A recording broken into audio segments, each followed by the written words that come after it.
So you really break things down step by step so that the bride and groom, they don't have to worry about what they've got to do next, what's on the list, and yes, and how to do it. Yeah. Yes, sorry Tiff, I cut you off then. Yes, I got so excited when you were talking about that because my wedding planning is step-by-step wedding planning.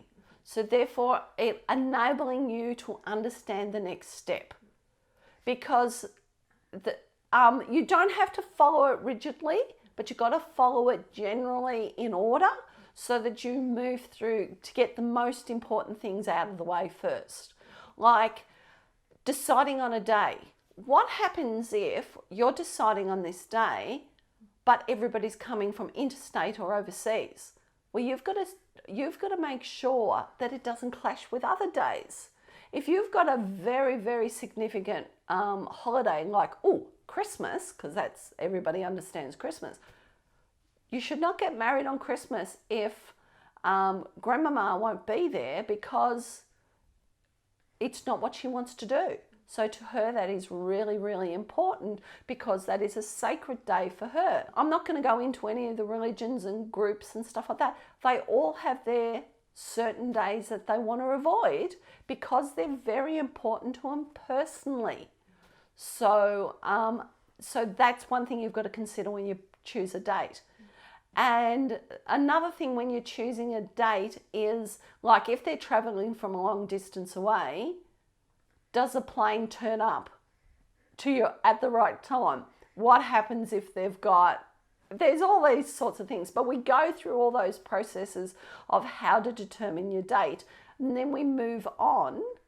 But the one thing I probably am very kind of insistent on in the first place is don't make decisions straight away. You're engaged, slow down. Whatever you do, slow down. And do not choose your bridal party, the people you want in your wedding, until you are sure that's what you want. It doesn't matter if you choose them 5 months out, 4 months out.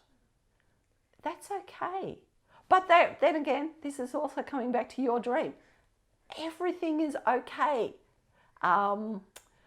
Another thing we deal with is we run on a sideline of this, we actually have an exercise program, and part of this exercise program, it's not to lose weight, it's to feel happy within you. It's not about the exercise, it's about feeling comfortable with who you are. And part of that program is actually, I have this little trick I use for my brides. It's a little bit of an evil trick. I make them go to a river or a beach. In my case, I'm based in Melbourne. I live 15 minutes from the beach, so I send them to the beach and I make them go to the beach. They must sit on a chair. They can go and get themselves fish and chips or an ice cream or a fruit bowl, if that's what you want. I don't care. And then they go to the beach and then chips work best. Throw the chip into the seagulls and watch the seagulls fight. You're not allowed to talk about weddings for 15 minutes. You have to enjoy where you are with your future partner, with your forever partner. That is the person that no weddings, no nothing. And then as the seagulls run off going, you think of your problems flying away with them.